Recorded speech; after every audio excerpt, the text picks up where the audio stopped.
नमस्कार, मैं हूं शम्स ताहिर खान और आप देख रहे हैं वारदात। अनारकली को दीवार में जिंदा चुनवाने की बात तो आपने सुनी होगी।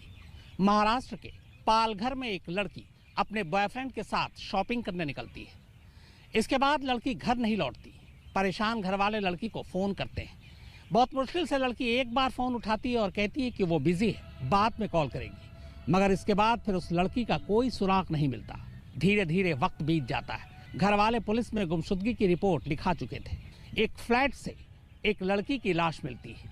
ये लाश उस फ्लैट के दीवार में चुनवाई गई थी। अब सवाल ये है कि ये लड़की इस दीवार में कैसे पहुंची। 15 जनवरी 2021 वृंदावन दर्शन कॉम्प्लेक्स, पालघर, महाराष्ट्र। शहर की इस रिहायशी कॉलोनी में हर निगाह इस रोज शाम को फ्लैट नंबर 101 पर टिकी थी। गरज ये कि इस फ्लैट में कुछ ऐसा हुआ था कि यहाँ जिले के तमाम आला पुलिस अफसरों के साथ साथ कई थानों की पुलिस, एम्बुलेंस, पुलिस के फोटोग्राफर और यहाँ तक कि फॉरेंसिक एक्सपर्ट्स भी मौजूद थे। हैरानी की बात यह भी थी कि यहाँ पुलिस ने कुछ मजदूरों को भी बुला रखा था, लेकिन हर किसी के जहन में एक ही सवाल था कि आखिर यहाँ हुआ क्या है। और तो और ये मकान जिस शख्स का था, पुलिस की टीम के साथ वो शख्स भी यहाँ मौजूद था और उसके यहाँ यानी इसी फ्लैट में किराए पर रहने वाला 35 साल का नौजवान सूरज हरमलकर भी।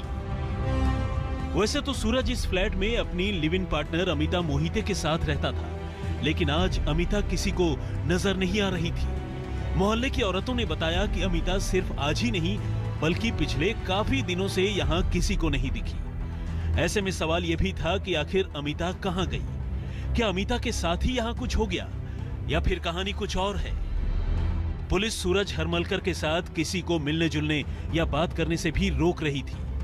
बाहर लोगों की भीड़ बढ़ती जा रही थी और अंदर फ्लैट नंबर 101 में पुलिस वाले कुछ तोड़-फोड़ करने में जुटे थे।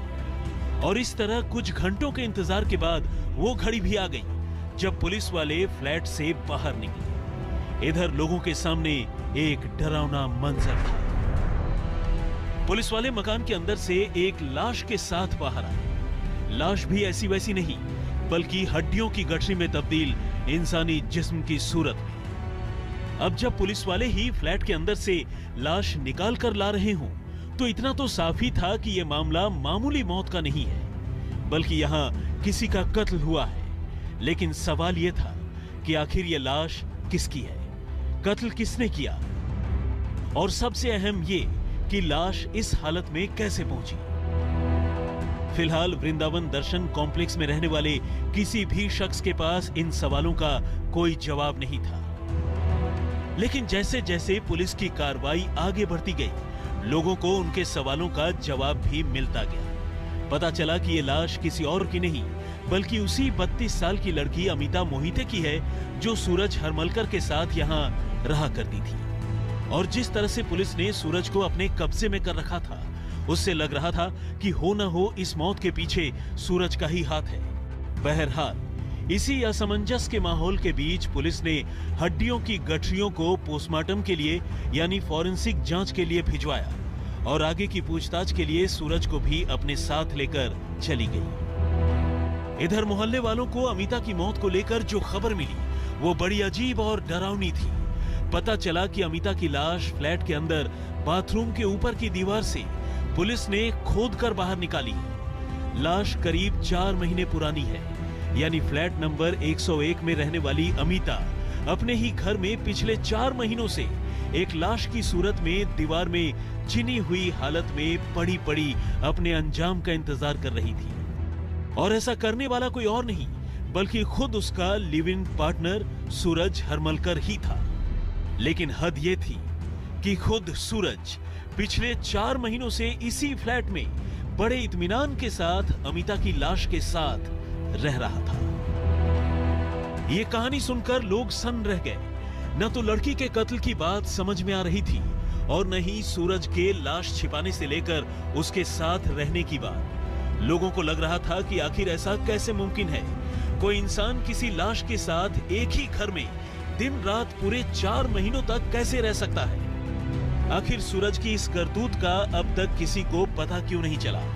सूरज ने किन हालात में अमिता का कत्ल किया, क्यों किया? क्या लाश खुद उसने अपने हाथों से दीवार में चिन दी या फिर किसी और से चिनवाई? अगर सूरज ने किसी की मदद ली तो ये राज अब तक बाहर क्यों नहीं आया? जाहिर है इन तमाम सवालों का जवाब सूरज ही दे सकता था, जिनसे पालघर के वानगांव थाने में अब कड़ी पूछताछ होने वाली थी। 4 महीने से लापता अमिता की लाश उस फ्लैट से मिली। पुलिस हैरान थी, परेशान थी कि किसने उसे मारा होगा। क्या सागर ने ही अपनी प्रेमिका की हत्या कर दी? अगर हाँ तो उसको क्यों मारा? 4 महीने तक उस फ्लैट में कैसे रहा? और सबसे बड़ा सवाल ये कि अमिता कोई लाश को उस फ्लैट में कैसे चुनवाया? पालघर से मोहम्मद हुसैन और कैमरा पर्सन वैभव कनगुटकर के साथ सौरभ वक्तानिया, मुंबई, आज तक। लड़की की लाश मिल चुकी थी, वो भी दीवार के अंदर से। पहला शक लड़की के दोस्त पर था, लिहाजा पुलिस ने उससे पूछताछ शुरू कर दी। लेकिन उसका दोस्त पहले तो ये मानने को ही तैयार नहीं था कि उसकी दोस्त की मौत हो चुकी है। लेकिन फिर पुलिस ने कुछ ऐसे सवाल उसके सामने रखे कि धीरे धीरे सारे जवाब मिल गए। पालघर के रहने वाले सूरज और अमिता एक दूसरे को करीब 6 सालों से जानते थे, और न सिर्फ जानते थे बल्कि एक दूसरे के काफी करीब भी थे। अमिता सूरज से शादी करना चाहती थी, लेकिन सूरज अंदर से इसके लिए तैयार नहीं था। और इससे भी ज्यादा हैरानी की बात यह थी कि सूरज ने ये बात कई सालों तक अमिता से छुपाए रखी, और इस तरह दोनों का ये रिश्ता सालों साल चलता रहा। दोनों एक दूसरे से मिलते जुलते भी रहे और अमिता शादी के ख्वाब भी बुनती रही। बात धीरे धीरे अमिता के घर तक पहुंची। असल में अमिता के घर वाले उसकी शादी कहीं और करना चाहते थे, लेकिन अमिता ने कह दिया कि वो अगर शादी करेगी तो सूरज से ही करेगी। आखिरकार अमिता के घर वालों ने उसकी पसंद पर अपनी हामी भर दी। उन्होंने अमिता के होने वाले पति सूरज को अपने घर बुलाया, और अमिता के दबाव में सूरज न सिर्फ उनके घर पहुंचा बल्कि उसने अमिता के साथ शादी करने की पेशकश भी कर दी। हालांकि सूरज ने अमिता और उसके घर वालों को बता रखा था कि उसके घर वाले इस रिश्ते से थोड़े नाखुश हैं, लेकिन उसे इस बात का कोई फर्क नहीं पड़ता है। अब बस किसी अच्छे दिन का इंतजार था जब दोनों शादी कर लेते। चूंकि अमिता को घर वालों की रजामंदी मिल ही चुकी थी, वो कई बार सूरज के साथ उसके वृंदावन दर्शन कॉम्प्लेक्स के फ्लैट में भी रुक जाती थी। ये फ्लैट सूरज ने शादी के बाद साथ रहने के इरादे से किराए पर ले रखा था। 21 अक्टूबर 2020 शाम 7 बजे अमिता इस रोज ये कहकर अपने घर से बाहर निकली कि वो सूरज के साथ अपनी शादी के लिए कुछ खरीदारी करने जा रही है। लेकिन एक वो दिन था और एक आज का दिन। अमिता फिर कभी वापस नहीं लौटी। हुआ यूं कि अमिता को इसके बाद किसी ने नहीं देखा। 21 की रात को जब वो घर नहीं लौटी तो अमिता के घर वालों ने समझा कि शायद अमिता सूरज के साथ ही रुक गई होगी। लेकिन इसके बाद 22, 23, 24, 25 दिन गुजरते चले गए, लेकिन अमिता का कुछ पता नहीं चला। अब अमिता के घर वाले धीरे धीरे बेचैन होने लगे। उन्होंने अमिता के नंबर पर फोन करना शुरू कर दिया। अव्वल तो अमिता का फोन अक्सर ऑफ मिलता। सूरज कभी अगर उसका फोन उठाता तो भी खुद को घर से बाहर होने की बात करता। कई बार ऐसा भी हुआ कि अमिता के फोन पर घंटी बजी, लेकिन दूसरी ओर से उसका फोन कट गया और एसएमएस पर जवाब मिला कि वो ठीक है, काम से फुर्सत होने पर वो कॉल करेगी। लेकिन उसने कभी कॉल नहीं किया। कुल मिलाकर अब अमिता के घर वालों के लिए सब कुछ रहस्यमयी होता जा रहा था। और तब हार कर उन्होंने पालघर पुलिस में अपनी बेटी की गुमशुदगी की रिपोर्ट लिखवाई। पुलिस ने रिपोर्ट लिखकर जांच शुरू की और उधर अमिता के भाई ने सूरज का पीछा करना शुरू कर दिया। एक रोज उसका सूरज से आमना सामना हुआ और अपनी बहन की गुमशुदगी से गुस्साया अमित का भाई सूरज को सीधे पकड़कर पुलिस स्टेशन लेकर गया। यहाँ पुलिस ने सूरज से पूछताछ की तो पहले तो उसने पुलिस को भी बहलाने टरकाने की पूरी कोशिश की, लेकिन आखिरकार उसने मान ही लिया कि अमिता अब इस दुनिया में नहीं है, बल्कि उसका कत्ल हो चुका है।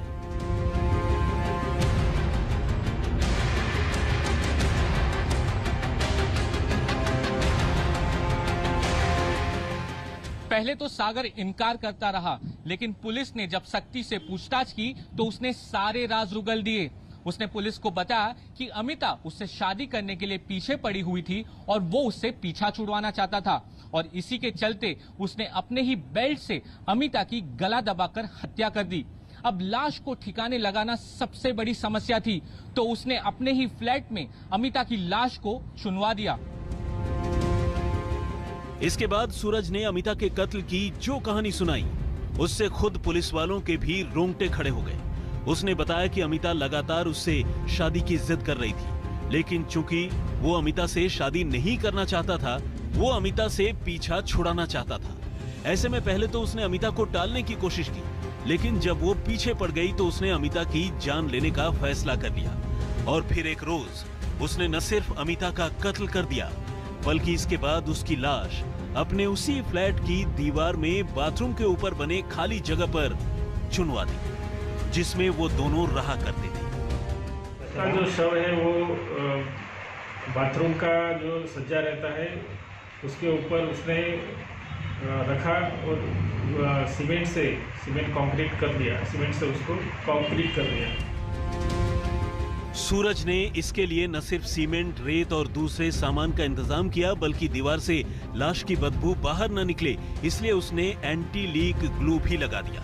और इस तरह कत्ल के बाद शक से बचने के लिए वो न सिर्फ इसी फ्लैट में रहने लगा, बल्कि वो बिल्कुल समय पर अपने मकान मालिक को किराया भी देता रहा। और तो और वो अक्सर अमिता के घर से फोन आने पर खुद ही अमिता बनकर उन्हें बिजी होने का एसएमएस कर देता था। और कुछ एक बार तो उसने लड़की की आवाज निकालकर अमिता के घर वालों से बात कर उन्हें गुमराह भी करने की कोशिश की, लेकिन आखिरकार उसके पाप का घड़ा भर गया और लड़की के घर वालों के शक पर ही वो न सिर्फ पकड़ा गया, बल्कि अपनी गर्लफ्रेंड का कत्ल कर दीवार में उसकी लाश चुनवाने के जुर्म में उसे पुलिस ने गिरफ्तार कर लिया। सूरज अपनी गर्लफ्रेंड की लाश के साथ पूरे 4 महीने तक एक ही फ्लैट में रहता रहा। पालघर से मोहम्मद हुसैन के साथ सौरभ वक्तानिया, मुंबई, आज तक। पटना की एक मर्डर मिस्ट्री जिसने खुद पुलिस को, एक दवा कारोबारी घर से निकलता है मोटरसाइकिल पर, कुछ देर बाद ही उसे गोली मारती जाती है। इसके बाद पुलिस मामले की तफ्तीश करती है, तब पता चलता है कि मौत से पहले वो एक नंबर पर लगातार बातचीत कर रहा था। पुलिस उस नंबर के सहारे मकतूल की बीवी तक पहुंचती है, लेकिन इसके बाद जो कहानी सामने आती है वो हर एक को चकरा कर रख देती है।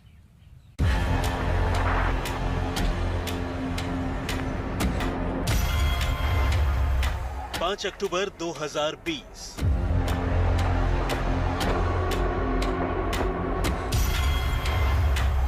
पटना हाजीपुर हाईवे, रात करीब 10 बजे।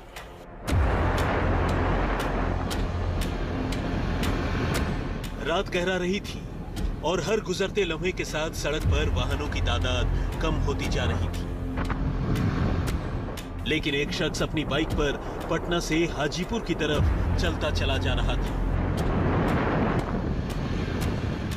और इसी बीच जैसे ही वो इंडस्ट्रियल थाने के पानहाट इलाके में पहुंचा, उसके साथ एक भयानक वारदात हो गई। पीछे से बाइक पर ही आए 2 कातिलों ने उस पर बेहद करीब से फायरिंग शुरू कर दी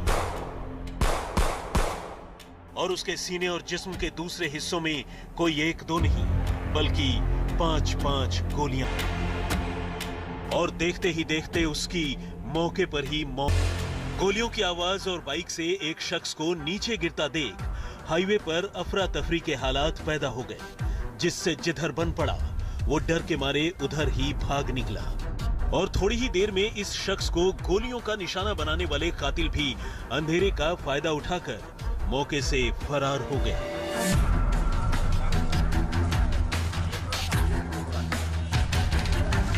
आनन फानन में खबर हाजीपुर पुलिस तक पहुंची। पुलिस ने मौके पर आकर गोलियों से छलनी शख्स को अस्पताल पहुंचाया, लेकिन डॉक्टरों का उसकी जांच करना भी मानो एक औपचारिकता भर रह गई थी। डॉक्टरों ने उसे मुर्दा करार दिया। उधर मौके पर पहुंची पुलिस ने जब कातिलों का शिकार बने शख्स की जामा तलाशी ली तो उसकी ड्राइविंग लाइसेंस और आई कार्ड जैसी कई चीजों के साथ उसका मोबाइल फोन और पर्स भी पुलिस के हाथ लग गए। इससे अव्वल तो उसकी पहचान साफ हो गई और दूसरा ये भी साफ हो गया कि उसका कत्ल कम से कम लूट के लिए तो नहीं किया गया, पुलिस की माने तो मरने वाला संजय कुमार पटना के नूरानी बाग इलाके में रहता था और पेशे से वो एक मेडिकल रिप्रेजेंटेटिव था। पुलिस ने मौका वारदात का बारीकी से मुआयना किया। उसने देखा कि मौके पर ही संजय की बाइक और दूसरी चीजों के साथ साथ एक मिठाई का डिब्बा भी पड़ा है। यानी फौरी तौर पर यह लगता था कि संजय शायद हाजीपुर किसी से मिलने जा रहा था और इसी बीच कातिलों ने उस पर घात लगाकर उसकी हत्या कर दी। लेकिन आखिर कौन था वो शख्स संजय जिससे मिलने पटना से हाजीपुर जा रहा था? सच्चाई ये थी कि इस सवाल का जवाब किसी के पास नहीं था। यहां तक कि खुद संजय के घर वालों को भी पता नहीं था कि आखिर वो हाजीपुर क्या करने जा रहा था। मौका वारदात पर यही एक चौंकाने वाली बात नहीं थी। एक और हैरान करने वाली बात यह थी कि लाश के पास ही संजय का मोबाइल फोन तो पड़ा था, लेकिन उसके फोन से दोनों के दोनों सिम कार्ड गायब थे। अब सवाल यह था कि आखिर संजय के मोबाइल में ऐसा कौन सा राज था जिसे कातिल अपने साथ ले जाना चाहते थे? खासकर सिम में ऐसा क्या था जिसे कातिल किसी भी कीमत पर दूसरों के हाथ नहीं लगने देना चाहते थे? और सच पूछिए तो कातिलों के इसी हरकत से पुलिस को इस मामले की तफ्तीश की पहली लीड मिली। अब पुलिस का सारा ध्यान संजय के मोबाइल फोन पर चला गया। पुलिस को सिम कार्ड तो नहीं मिले, लेकिन पुलिस ने संजय के दोनों नंबरों की कॉल डिटेल निकलवाई और इसी के साथ उसे इस वारदात का पहला सुराग भी मिल गया। हमेशा होता था सिम, 2 सिम रहा करता था इनके पास। मामले की छानबीन कर रहे संजय उस रात लगातार किसी से फोन पर बात करता हुआ पटना से हाजीपुर की तरफ जा रहा था। अब सवाल यह था कि आखिर ये शख्स कौन था जिससे आखिरी वक्त पर संजय की बात हो रही थी? कहीं यही संजय का कातिल या फिर उसके कत्ल का मास्टरमाइंड तो नहीं था? मगर इस सवाल का जवाब पुलिस को तभी मिल सकता था जब संजय से बात करने वाले उस शख्स का पता चलता। इत्तेफाक से संजय की बीवी या फिर उसके परिवार के दूसरे लोग भी इस शख्स को नहीं जानते थे। इसी बीच छानबीन के दौरान पुलिस को संजय के बारे में जो दूसरी बात पता चली वो ये थी कि संजय के रिश्ते अपनी पत्नी से भी कोई बहुत अच्छे नहीं थे। संजय की आशिक मिजाजी के चलते दोनों के बीच विवाद भी रहा करता था। ऐसे में सवाल ये था कि आखिर संजय मिठाई का डिब्बा लेकर मोबाइल पर बात करते हुए किसके पास जा रहा था? कहीं ये उसकी कोई गर्लफ्रेंड तो नहीं थी? सवाल कई थे और जवाब किसी का नहीं था। लेकिन इसी बीच मामले की जांच कर रही पुलिस को तब जोर का झटका लगा जब उसे पता चला कि संजय अपनी मौत से पहले जिस नंबर से लगातार बात कर रहा था वो नंबर तो फर्जी नाम पते पर लिया गया था। पुलिस ने पाया कि वो नंबर एक राजमिस्त्री की बीवी के नाम पर था और खुद राजमिस्त्री और उसकी बीवी को दूर दूर तक इस बात की भनक नहीं थी। यानी वो जानते ही नहीं थे कि उनके नाम पर मोबाइल नंबर का इस्तेमाल कोई और कर रहा है। लेकिन बेशक पुलिस को इस नंबर के असली मालिक का पता न चल पाया हो, लेकिन इसी नंबर की कॉल डिटेल ने न सिर्फ पुलिस को इस कत्ल को लेकर एक जबरदस्त सुराग दिया, बल्कि इसी सुराग के साथ मामले में एक गजब का ट्विस्ट आ गया। मामले की जांच कर रही पुलिस को जब पता चला कि संजय जिस नंबर पर बात करता हुआ हाजीपुर की तरफ जा रहा था वो नंबर तो फर्जी नाम पते पर लिया गया था, तो पुलिस को यकीन हो गया कि हो न हो इस कत्ल के पीछे कोई गहरी साजिश है। अब पुलिस ने मामले की जांच संजय के परिवार की तरफ घुमा दी। ये इसलिए भी जरूरी था क्योंकि शुरुआती छानबीन में ही पुलिस को ये पता चल चुका था कि संजय की अपनी ही पत्नी से अच्छे रिश्ते नहीं हैं। ऐसे में अब पुलिस को ये शक भी होने लगा कि कहीं इस कत्ल के पीछे संजय की पत्नी रिंकी का हाथ तो नहीं है। लेकिन इस सच्चाई तक पहुंचने के लिए पुलिस को अभी कुछ बिंदुओं की पड़ताल करनी थी। पुलिस को गोली चलाने वाले कातिलों के साथ रिंकी के संबंधों का पता लगाना था। इसी इरादे से अब पुलिस ने एक तरफ तो उस गुमनाम शख्स के मोबाइल नंबर की कॉल डिटेल निकलवाई, दूसरी तरफ उसने रिंकी के मोबाइल फोन की कॉल डिटेल की जांच करने का भी फैसला किया। और इस कोशिश ने मामले में गजब का ट्विस्ट ला दिया। कॉल डिटेल से पता चला कि संजय अपनी जिंदगी के आखिरी वक्त पर जिस नंबर से लंबी बात करता हुआ हाजीपुर की तरफ जा रहा था, उस नंबर से तो संजय की बीवी रिंकी की भी लंबी बातें हुआ करती थी। यानी ये शख्स जो भी था वो रिंकी को और रिंकी उस शख्स को अच्छी तरह जानती थी। अब ऐसे में पुलिस ने रिंकी से पूछताछ करने का फैसला किया। पुलिस के शुरुआती पूछताछ में तो रिंकी ने सवालों से बचने की कोशिश की, लेकिन आखिरकार सबूतों से सामना होने पर उसे कबूलना ही पड़ा कि वो उस शख्स को जानती है, जिस शख्स से उसके पति संजय की आखिरी वक्त पर लगातार बात हो रही थी। लेकिन रिंकी ने ये कहकर पुलिस को भरमा दिया कि वो उस शख्स का सिर्फ नाम ही जानती है और इसके सिवाय उसे उसके बारे में कुछ भी नहीं पता। रिंकी ने अपनी इस दलील के हक में पुलिस को जो कहानी सुनाई वो कुछ ऐसी थी। संजय की पत्नी रिंकी ने बताया कि अपने पति की बेरुखी की वजह से वो फेसबुक और व्हाट्सएप पर कुछ ज्यादा ही एक्टिव रही थी।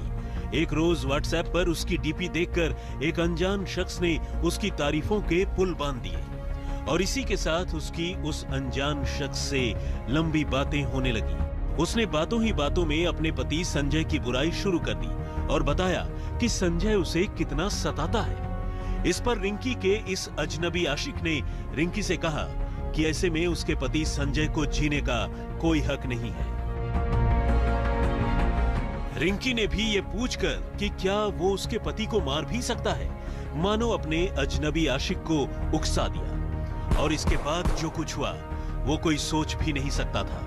सबूत बता रहे थे कि ये वो अजनबी आशिक ही था जिसने पहले रिंकी के पति संजय को अपनी बातों में उलझाया और फिर उसी से बात कर संजय उस रात हाजीपुर की तरफ निकल पड़ा, लेकिन बीच रास्ते में ही कातिलों ने उसे गोली मार दी। इस पूरे मामले में सबसे हैरान करने वाली बात यह रही कि रिंकी सोशल मीडिया में मिले उस अनजान और अजनबी शख्स से न सिर्फ प्यार करती रही बल्कि उसे अपने दिल की बातें भी बताती रही और यहाँ तक कि उससे अपने ही पति की शिकायतें भी करती रही। दूसरी ओर उस शख्स ने रिंकी को अगर अपने बारे में कुछ बताया तो वो सिर्फ इतना कि उसका नाम अमित है। हालांकि वो अनजान आशिक इतना खूंखार निकला कि उसने रिंकी की बातें सुनकर उसके पति को एक ही झटके में गोलियों अपने पति के कत्ल की साजिश रचने के जुर्म में रिंकी को तो गिरफ्तार कर लिया है, लेकिन रिंकी के उस अनजान आशिक और संजय के कत्ल के असली गुनहगार का अब तक कोई अता पता नहीं है। हाजीपुर से संदीप आनंद के साथ रोहित सिंह, पटना, आज तक। तो वारदात में फिलहाल इतना ही, मगर आज तक। नमस्कार, मैं हूं अंजना ओम कश्यप। हमें उम्मीद है ये वीडियो आपको पसंद आया होगा। लेटेस्ट